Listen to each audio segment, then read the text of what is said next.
Nusantara Indonesia. Kantor Bahasa mencatat perlunya pembelajaran daerah masuk dalam kurikulum di sekolah, sebab tercatat ada 11 bahasa daerah sudah punah di Indonesia. Kantor Badan Bahasa Pusat dan Daerah melakukan rapat revitalisasi di Kota Batam. Dalam pertemuan ini membahas bahasa daerah tempatan yang mulai dilupakan seperti zaman modern seperti saat ini. Bahasa daerah mencerminkan asal tempat di setiap Nusantara Indonesia. Melalui Badan Kantor Bahasa, pertemuan bersama Kepala Dinas Pendidikan, Kepala Dinas Kebudayaan, Kabupaten, Kota, Kepulauan Riau, kurikulum bahasa daerah akan diberlakukan kembali. Kepulauan Riau adalah berpenduduk asli Melayu. Pada zamannya, tulisan Arab Melayu, berpantun, berpuisi, bercerita, menulis cerita pendek menjadi pembelajaran di setiap sekolah. Kini tidak hanya Kepulauan Riau, seluruh Indonesia akan diberlakukan kembali kurikulum bahasa daerah masing-masing agar tidak hilang dimakan masa, seperti 11 bahasa daerah yang sudah hilang dan tercatat di UNESCO.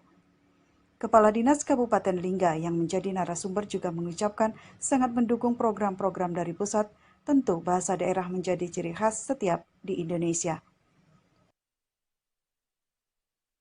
Kegiatan revitalisasi bahasa daerah ini yang dilakukan oleh Kantor Bahasa Kepulauan Riau itu kita sambut baik, kita beri apresiasi yang setinggi-tingginya karena mengapa ini suatu program yang luar biasa dalam upaya melindungi, melestarikan, membina bahasa daerah, dalam hal ini bahasa ibu, bahasa Melayu.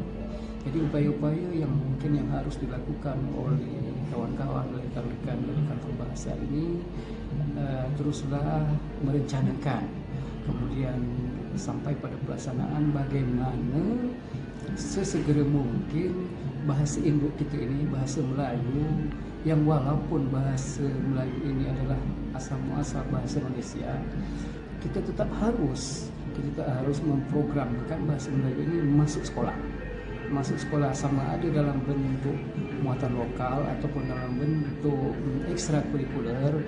Itu hanyalah satu teknik, itu hanyalah satu cara.